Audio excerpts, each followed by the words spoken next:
Bonjour tout le monde et bienvenue à la chaîne Jack Brown Collection. Aujourd'hui, nous regardons la tenue F1 de l'armée...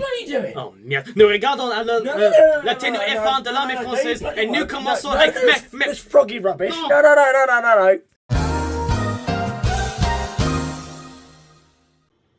Hi guys, welcome back to a new video. Sorry for that brief interruption, but thankfully our regular programming has been restored. But in this video, we will be looking into the French F1 kit, which comes into play around about the very late 70s, but mainly within the 80s. So I will have a guest who is now been, well, recovering from his sedation, and we'll get into that right now. So here we have our resident francophile, Levi, who's going to give us a bit of brief history of the rundown of the surrounding the kit. Go ahead, Levi. Right, so long story short, the French Army have a uniform in the 60s, M64, which I do have at home. We'll do a video on that at some point in the future. Some point.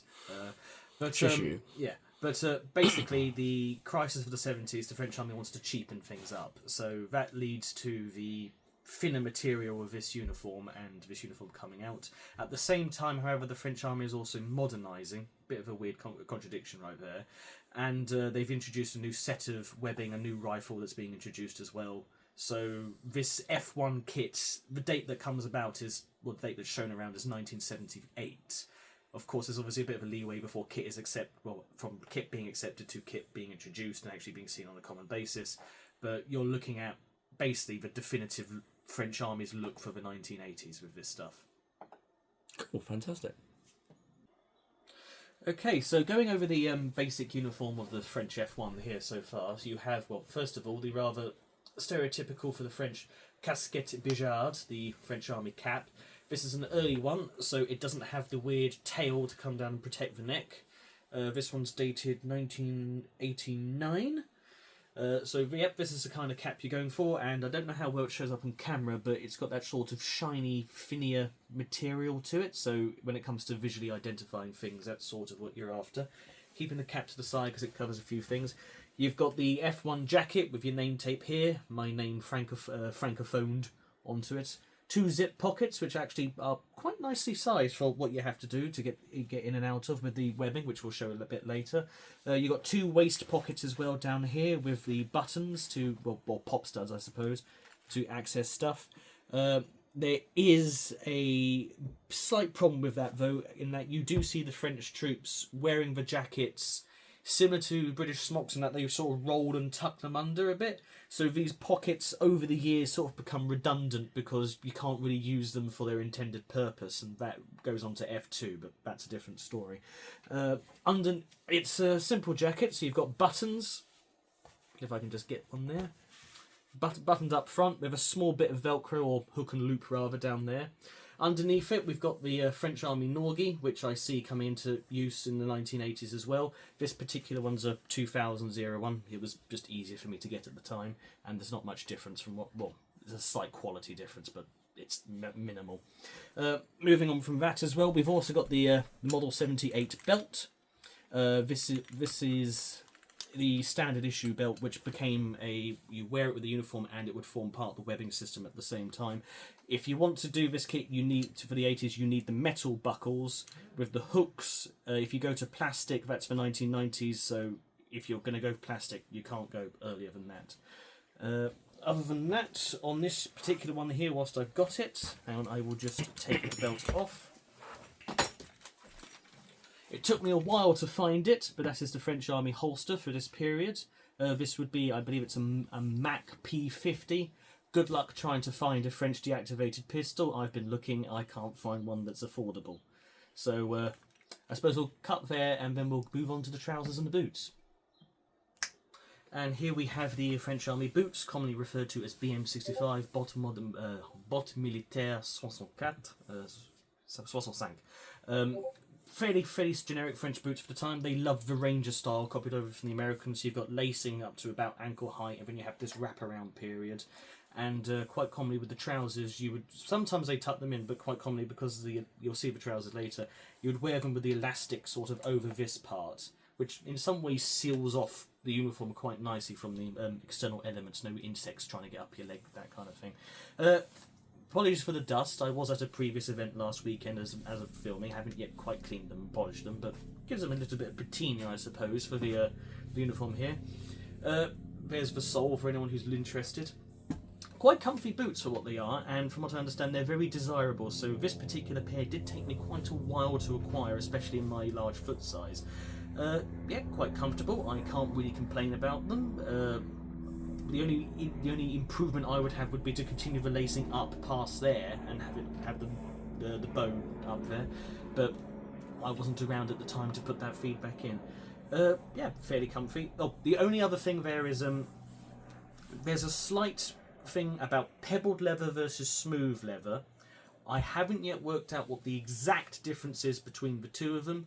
Apparently one is gendarme specific and one is army specific, but when it comes to me trying to research this, I haven't yet come down to a definitive answer on either side. Maybe there's a slight variation, just manufacturing dates, but if you're going for the F1 and to a certain extent the earlier boots as well, you want this style boot. The BM65 is the most common name you'll find it under. And these are the basic F1 trousers. For what it's worth, you can wear these F1 trousers into the F2 period because the trousers didn't change much, but again, that's a slightly later period, the 1990s. Fairly simple trouser design, small belt there. They used basically an American style belt, the canvas with the shiny buckle kind of deal, which everyone in NATO seemed to be adopting aside from the British during this period. You've got two waist pockets, you've got two pop stud leg pockets, which you call map pockets, that kind of style. Again, fairly basic. It's the F1 characteristic cheaper material, and then of course you have elasticated. What do you call the end of the trousers again? Hem. There you go. Elasticated hem of the trousers, which again, to be fair, it's not my design choice, but it actually works pretty well with the overall aesthetic of the French uniform. Let's see. There's the back for what it's worth. Anyone who wants to identify what the arse looks like of a French pair of trousers.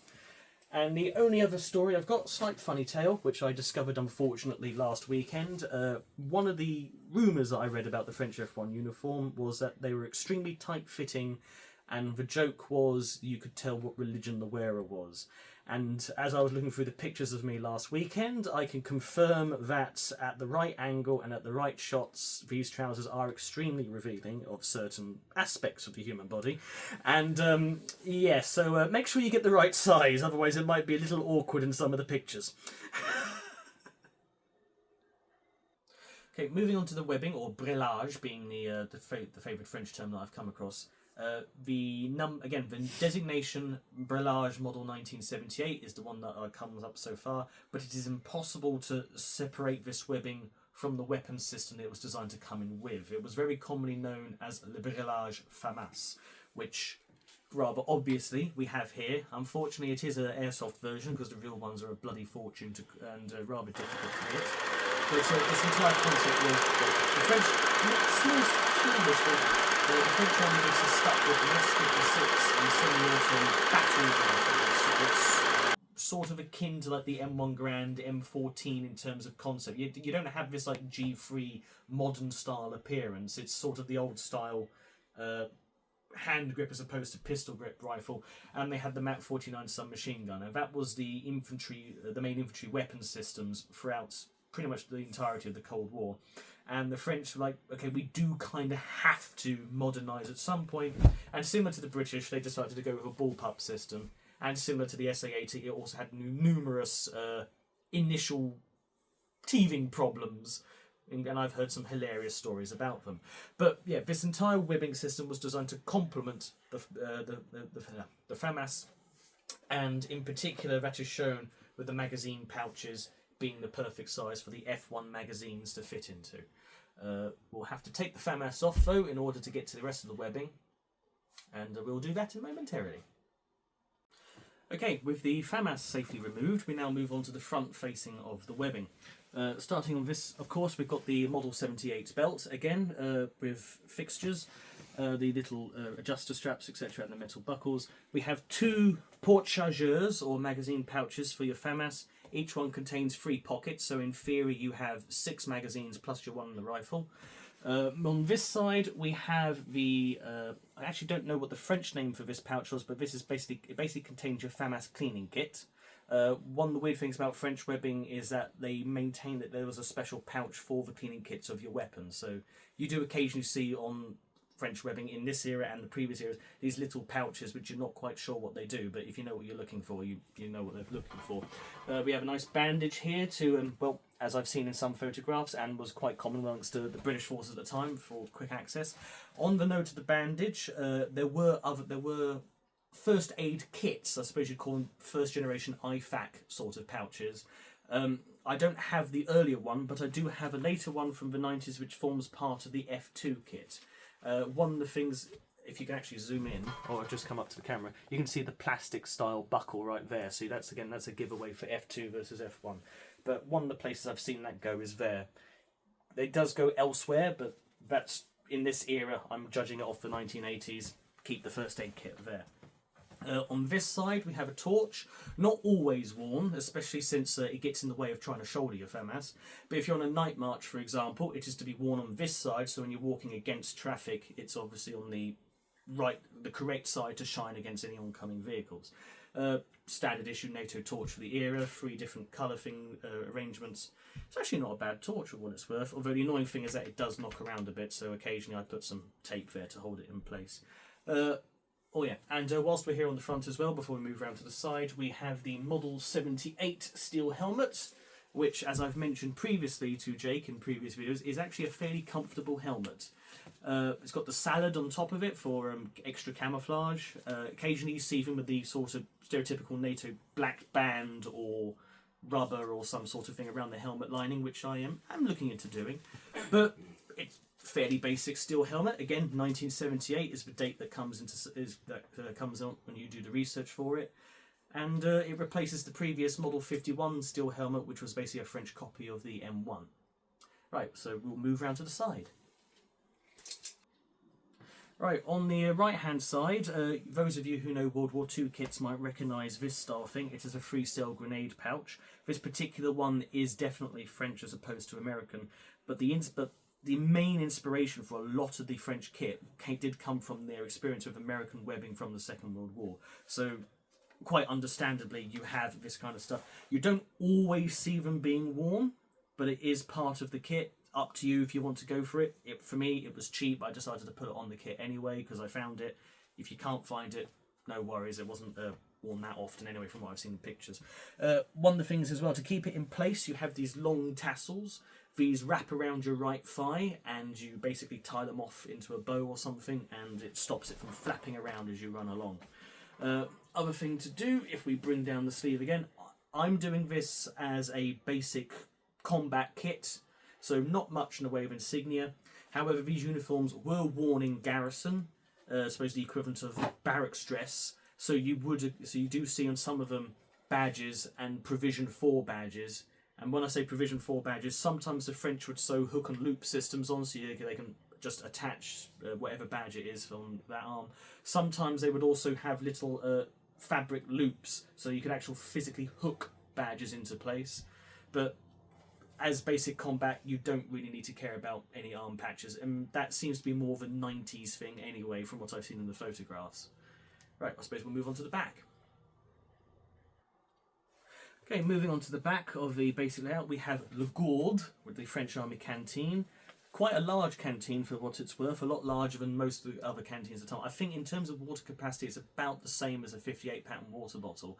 But in this era, an awful lot of the water bottle seems to be based off the American ones, which I think are 1 pint or 1 quart.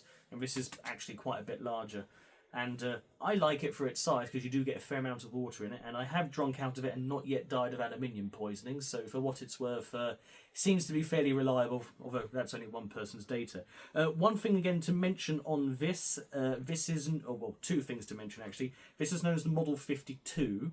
The Model 51 does sometimes show up in the 70s. I haven't seen any pictures of it in the 80s, but the basic difference between the 51 and 52 is that this has got a screw top and the 51 has got a physical cork top. And the other thing to mention is this bottle is, from what I understand, still in use throughout the 90s and the 2000s, but the later manufacture has a black plastic top, not a brown plastic top. So if you care about that level of detail, get the brown one. Other than that, we'll move on to the entrenching tool. This I managed to find as a complete steal by accident at Stoneleigh for 15 quid. It's basically a copy of the American M43 folding shovel. Nothing really special about it, but the back of it was instantly, yes, that's a French equipment system, and it's got the designation in French GM60 in this case. You don't always see them wearing this. I've been told by several of my French contacts you don't really have to care about getting it. But hey, much like the grenade pouches, I found it, it goes on the uniform, and I'm over the moon that I managed to get it. I don't really need to get it out for you. Most of you know what an M43 shovel should look like at this point. It's a basic folding shovel. But yeah, small little things that help bring the kit together. And I'm very happy about that. I suppose we'll move on to the left-hand side at this point. Right, moving on to the left side of the French soldier here, I have put on the French Army brassard, which obviously has a big French flag on it. Obviously not always worn in combat, but I managed to find it cheap, so I've put it on the uniform, and it helps an awful lot of people recognise what country I am, because surprisingly not a lot of people can actually recognise what a French Army kit looks like. But yeah, if you find it, great. From what I understand, this was mostly sort of if you're deployed overseas, so you know who is who, that kind of thing, but I just have it as a nice add-on to the uniform.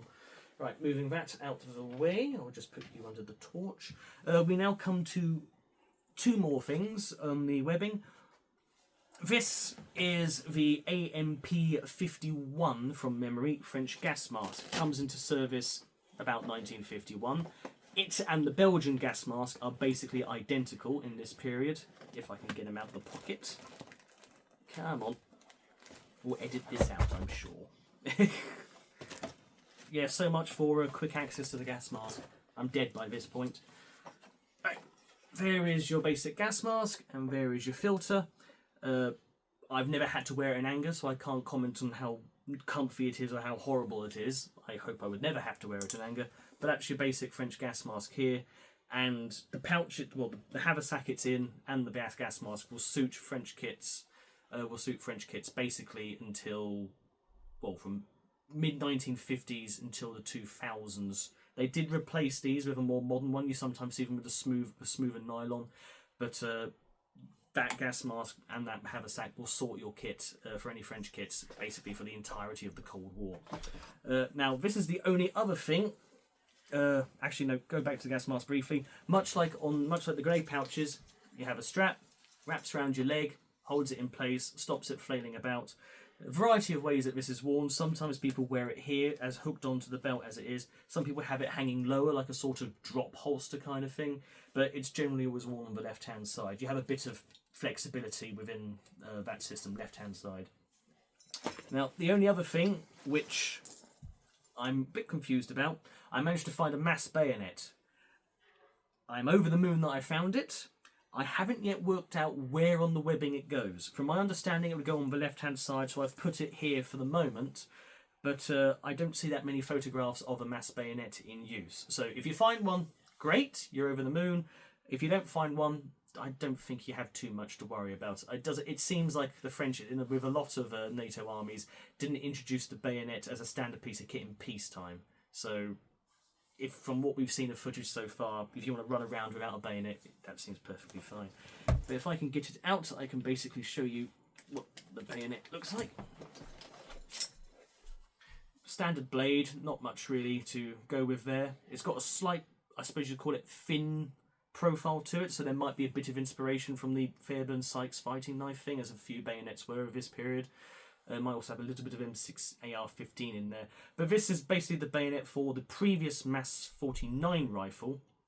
And one of the things that I've read about for the FAMAS was that they made the muzzle accept these bayonets. So if you find this bayonet, you're covered for both most of the Cold War and the FAMAS period as well. And we'll move back round to the front. Okay, back on the front, just to touch upon a few extra things. First of all, you might have seen in the film so far, we do have these. Just because the FAMAS came into service officially in 1978, it did have teething problems, and there was a while before everyone had it. So these are actually magazine pouches for the MAC 49 submachine gun. I haven't actually seen pictures of them in use, but I do know the MAC 49 stayed in French Army service until about the mid 80s. So if you're lucky enough to find a Mat 49 and you come across these pouches, this is from what I understand, a legitimate combination, and they would of course fit here as they would. And actually, whilst I've got these off, I can show the other side, because the fixing system is the same for the rifle pouches. You have a canvas loop system through which the belt would go, and then the brelage has a hook system on it, so it would clip onto the front. I didn't actually show it off at the back because it's a little bit hidden, but at the back the shoulder straps are Velcro. They loop around the belt and they Velcro onto each other, and it is one of the worst decisions I've ever made, but from what it does actually seem to keep it in place, which is somewhat surprising. Anyway, with that, let's move on. I'll also mention that I've got the small pack. It's got that sort of nylon feel to it again, and the actual style of the fabric as well, that, well, I suppose you call it canvas in this case. Again, very typical of the F1, especially when you compare it to the previous generation of French kit. It should be fairly easy to recognise that this is the F1 style backpack. Again, I haven't had to use it much in anger, but it's actually fairly comfortable from what I have used it for, and it's got quite a bit of space in it. Extra edition 3. I do actually happen to have a French Army mess tin set from roughly this era. Got 3 different tins in there. Haven't had to cook in them yet, but they seem to be a cross between the British Army's classic sort of rectangular style ones, and there seems to be a little bit of American influence thrown in there as well. Don't seem to be a terrible mess tin design, but that would go in the pack from what I understand. And the last thing to touch upon again at the front is this. This is, as many of you might have guessed, your rank, or in French it's known as a galon de poitrine. Galon being the colloquial word for rank, and poitrine being of the chest, because previously the ranks went on the arms and the shoulders. In this era, they finally decided to go with having something that might not stand out a million miles away. So you have these little square hook and loop patches with various ranks on them. This one, I believe, is a caporal chef, senior corporal equivalent. So not sure what that would be in British Army equivalents. Probably about corporal, but somewhere between corporal and sergeant. Again, trying to work out various different army systems is not always perfect. I do have a few more tucked away in here for the time being, but in general, picture it as the French Army chevron system cut in half, and then you stick it on. And that's, so if it's at an angle, it's the NCOs. And then the French Army officer system is a series of bars. So you would have horizontal bars to signify lieutenant, senior lieutenant, well, I think it's premier lieutenant there, capitaine, major, etc., going all the way up, till you get to general, where you have a variety of stars. But that's your basic French Army galon de poitrine, in this case, the rank system. And from what I understand, those were basically still in use until fairly recently, like maybe even 2020. And they've slightly changed them around a little bit, but this square style hook and loop rank patch is still very much live and kicking. Okay, and last piece to cover again, this is the FAMAS in particular. Well, this is an airsoft one, obviously, especially for YouTube being really weird. In this configuration, it is the FAMAS F1. If you're doing again the French Army 1980s, you want the F1 configuration. A lot of the FAMASs I've seen airsoft-wise are either F2, which have a weird hand guard as opposed to a trigger guard, and the G series, which is basically flat top configurations of the FAMAS, but you want this version in particular. Fairly interesting rifle for its time. Again, it's sort of a victim of the forward thinking of the era, so akin to the SA-80, as I've mentioned upon. There are various issues with regards to quality control, parts fixing in terms of tolerances. So I've heard some stories, for example, that we call them the trigger mechanism housings, the Americans probably call them the upper and lower receivers. They didn't quite fit properly together, so you'd have a fair bit of rattling. But for what it's worth, this airsoft one is actually quite well made, and from what I understand, I think it was Cybergun it came from. The guys who bought it were French, and the first thing they did was make the rifle that they were served with within the French Army. It's meant to be somewhat ambidextrous. You've got a top, to be American, we'll call it a charging handle, or British, a cocking handle. It's cocking handle, we're British. There, get that from both sides. Top rail with your sight system. Sometimes Picatinis get put on in the 90s, but again, just keep it plain if you're doing for the 80s. trigger guard here with a rather interesting trigger system. So you move it one way, it gives you your full auto system. Move it the other way, it gives you a single shot.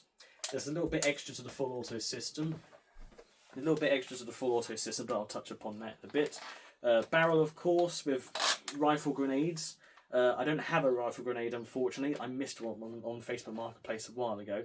But basically, you plop the rifle grenade on and you use that to adjust your power setting because it's a blank round, I believe they use, in order to fire it off. So, yeah, that just basically adjusts how much range you get there. You also have, rather interestingly, an integral bipod. I have somewhat tried to use this in, just simply lying down to see how it works. You don't get much, shall we say, give on it. So basically you pop it down and you basically get to shoot in a straight line. You don't really get much in the way of twisting and being able to maneuver it around. But it's a nice thing to have, especially with the whole forward thinking, what can we do to make it easier for the soldier. What else is there? Oh yeah, if you're using rifle grenades, that is meant to be your grenade launching sight, so you match that up with the tip of the grenade and that helps you to aim. Fairly simple. Moving further back to the actual quote-unquote working parts of the system, that would be your ejection port. This is one of the few bullpup rifles of this era which was designed with ambidextrous in mind.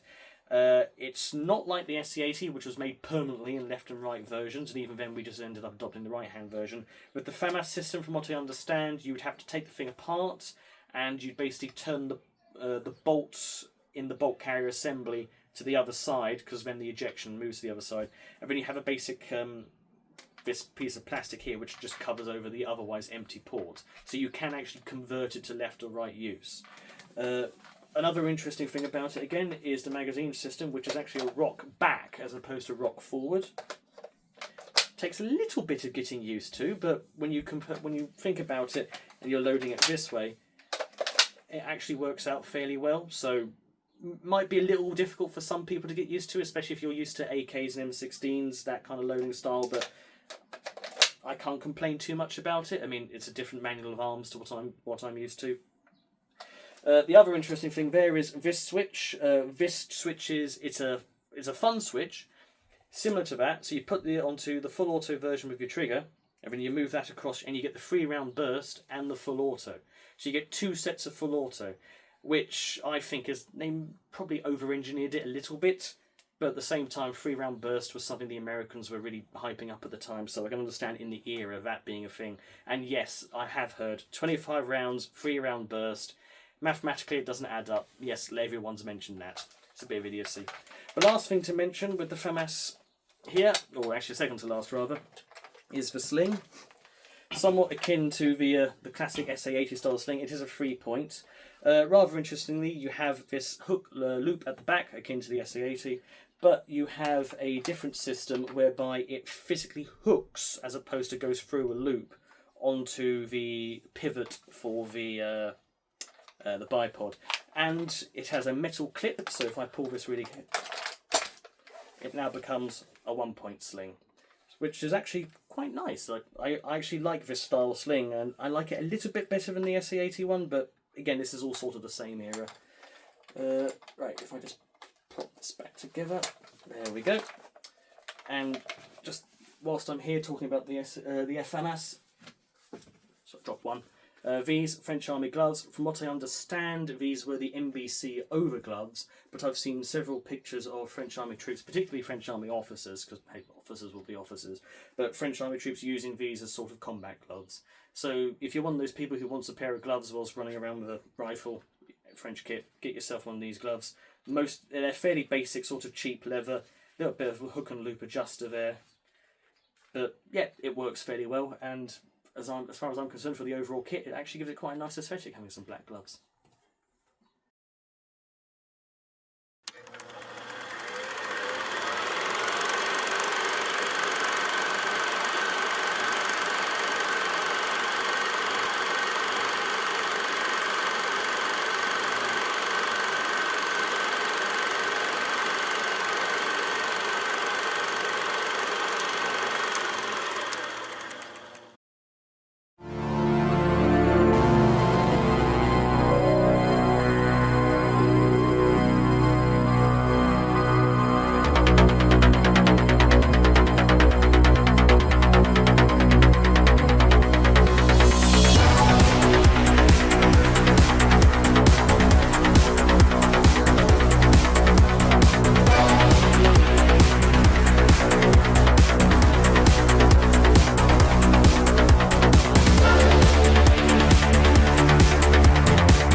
So I really hope you enjoyed that. Again, thank you to our resident Francophile Levi for assisting me with this video.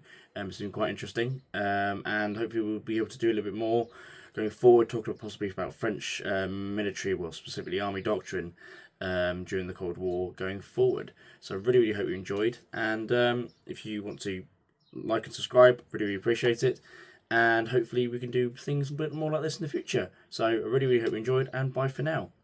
Au revoir. No more cheese for you. Oh.